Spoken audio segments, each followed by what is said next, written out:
অলকা ইয়াগনিক জনপ্রিয় একজন গায়িকা। 25টি ভিন্ন ভাষায় 20,000-এর বেশি গান গেয়েছেন তিনি। তাকে চেনে না বা তার গান শোনেননি এমন মানুষ পাওয়া মুশকিল। গানের কেরিয়ারে ব্যাপক সফলতা পেয়েছেন তিনি। তবে অনেকেই জানেন না এই গানের কারণে স্বামীর সঙ্গে দূরত্ব তৈরি হয়েছিল তার। দীর্ঘ 35 বছর স্বামীর থেকে দূরে।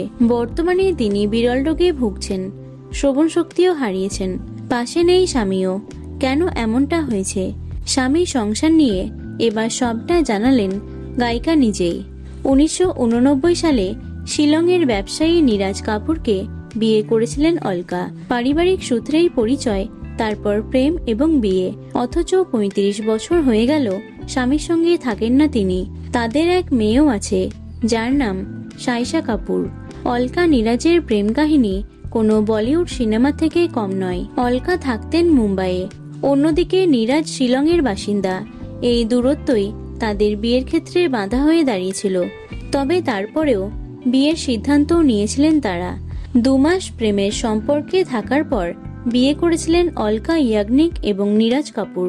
প্রথমে তারা ঠিক করেছিলেন কিছুদিন শিলংয়ে এবং কিছুদিন মুম্বাইয়ে থাকবেন। কিন্তু অলকার জীবনে সাফল্য আসতে তাদের সম্পর্কের দূরত্ব ক্রমশ বাড়তে থাকে। মুম্বাইয়ে অলকার কাজের সুযোগ ক্রমশ বাড়তে থাকে। অন্যদিকে নীরাজের ব্যবসা ছিল শিলংয়ে। এরপর প্রায় 4 থেকে 5 বছর একে অপরের সঙ্গে দেখা করা এবং কথা বলা পর্যন্ত বন্ধ করে দিয়েছিলেন তারা। তবে একটা সময় তারা বুঝতে পারেন একে অপরকে ছাড়া বাঁচতে পারবেন না তারা। ফলে পুনরায় এক হয়েছিলেন দুজনে। কাজের সূত্রে তারা যে যার জায়গায় থাকলেও সম্পর্ক তাদের অটুট ছিল।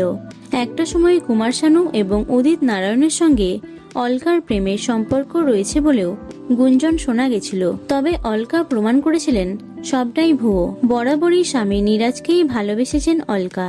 গায়িকা নিজের সাফল্য নিয়ে এতটাই মত্ত ছিলেন যে সংসারে মন দিতে পারেননি।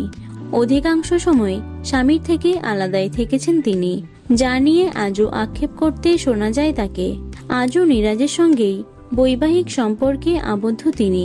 তো বন্ধুরা, অলকা ইয়াগনিকের গান তোমাদের কেমন লাগে অবশ্যই কমেন্টে জানিও। ভিডিওটি লাইক এবং শেয়ার করো। এছাড়াও টলি দুনিয়ার অন্যান্য খবর পেতে চ্যানেলটি অবশ্যই সাবস্ক্রাইব করে রেখো। ধন্যবাদ।